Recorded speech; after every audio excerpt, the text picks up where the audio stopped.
Stated in another way, by the way, not everyone has this appreciation for history.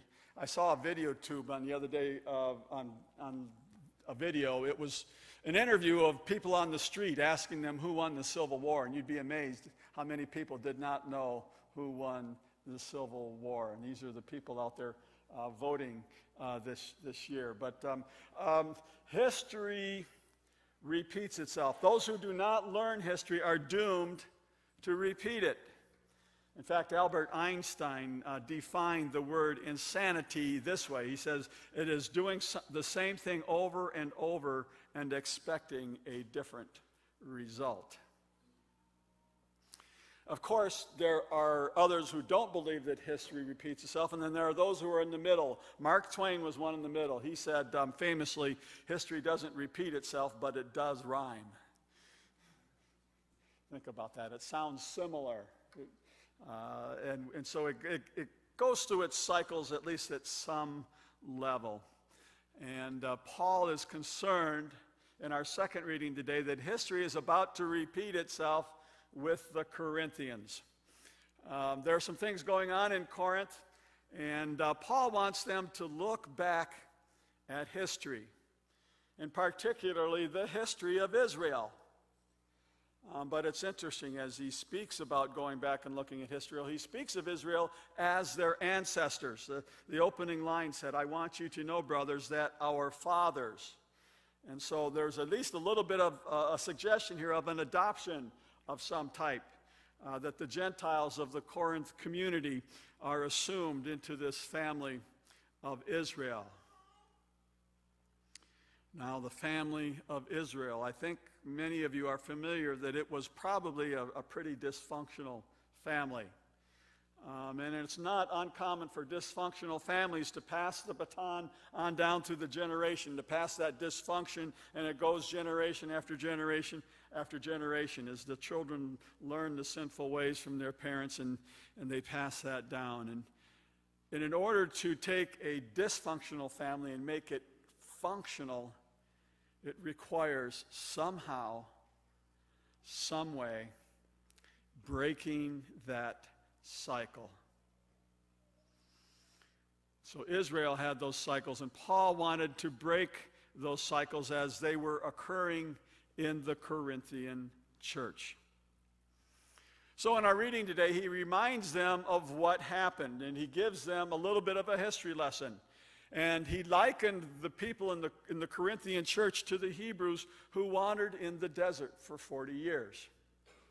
I don't know if you've ever made that observation, but did you ever notice that the Israelites wandering through the desert is very similar? It's kind of like a foreshadowing of our lives as we wander through this earth.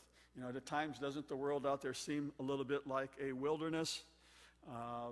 And Israel's goal, what was the goal of their wandering? To end up into the promised land, correct? What's our goal in life? To end up in the promised land. Where did they start from? Well, they started in slavery, right? They were enslaved in Egypt. And how do we start our walk? Well, we come into this world as slaves to sin. How did Israel become free? Well, free from their bondage, they passed through the waters of the Red Sea. How do we get freed from our bondage to sin? Well, we pass through the waters of baptism. So you see a really strong correlation. And so Paul is building upon this, and this is the main point that he starts out with, at the early verses. Verse 1, he said, For I want you to know, brothers, that our fathers were all under the cloud and all passed through the sea.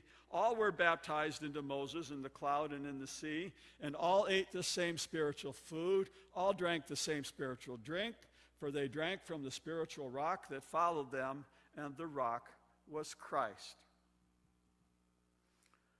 So Paul's telling Corinth, he said, your life is very much like the life of Israel as they wandered in the desert.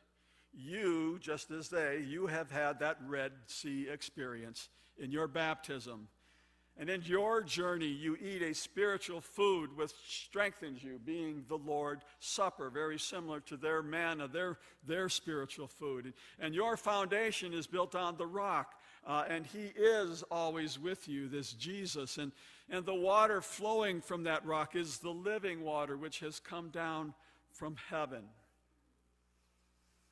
And so Paul then establishes this link between their lives and between Israel. And us as readers, as we look in on this letter, the same is true for us, that our lives then are connected in a way to the lives of Israel. But then this is when we get to the part of history that he does not want to repeat. This bad cycle that he wants to break away from. Verse 5, nevertheless, with most of them God was not pleased, for they were overthrown in the wilderness. Now these things took place as an example for us, that we might not desire evil as they did. Do not be idolaters as some of them were. As it is written, the people sat down to eat and drink and rose up to play.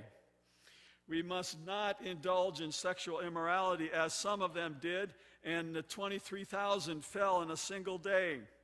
We must not put Christ to the test as some of them did and were destroyed by serpents, nor grumble as some of them did and were destroyed by the destroyer. And so there was God's chosen nation. They desired evil and they were idolatrous.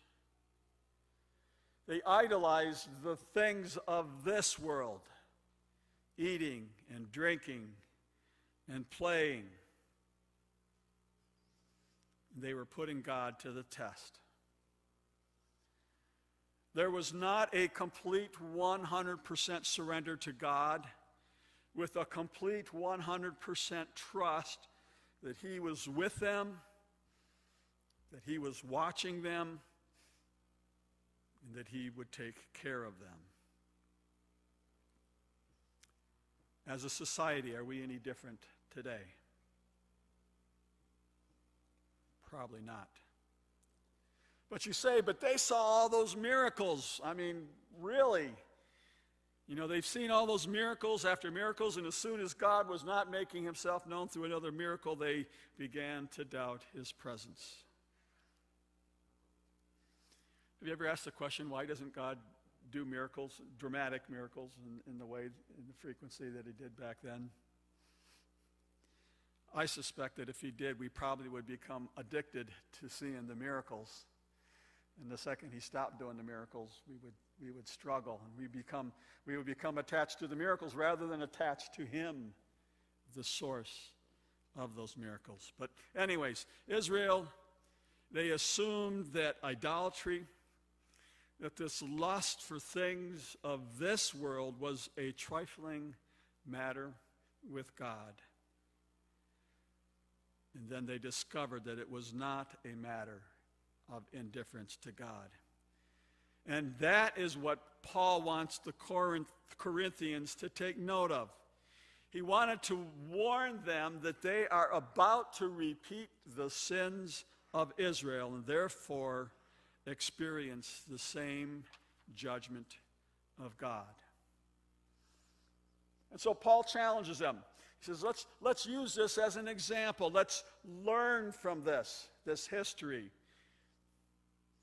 You know, Henry Kissinger once said, it is not often that nations learn from the past, even rarer that they draw the correct conclusions from it. Well, I think Paul is bringing up the past for a reason. He wants to draw some correct conclusions, and those correct conclusions are God hates sin. And so he writes, now these things happened to them as an example, again referring back to Israel, and they were written down for our instruction. So let's learn from this. And it was after that introduction that Paul finally gives this word of warning. He says, therefore, let anyone who thinks that he stands take heed lest he fall. He's saying, be careful. You think that you are standing, but take heed before you fall. Because in your worship of this world, you are in a very vulnerable situation. Because just as Israel became too comfortable as God's chosen people, you as his chosen people are doing the same. You're becoming too comfortable. And that can be dangerous, especially if you're an airplane pilot. Some time ago, a rash of flying accidents and single-engine planes had occurred across North America. And so there was a comprehensive study was conducted on the 44 most recent ones at that time. And there were a few lessons that they learned. First of all but one of the accidents were due to pilot error. All right? And the second point was that, surprisingly, the experienced pilots were responsible for a majority of the accidents.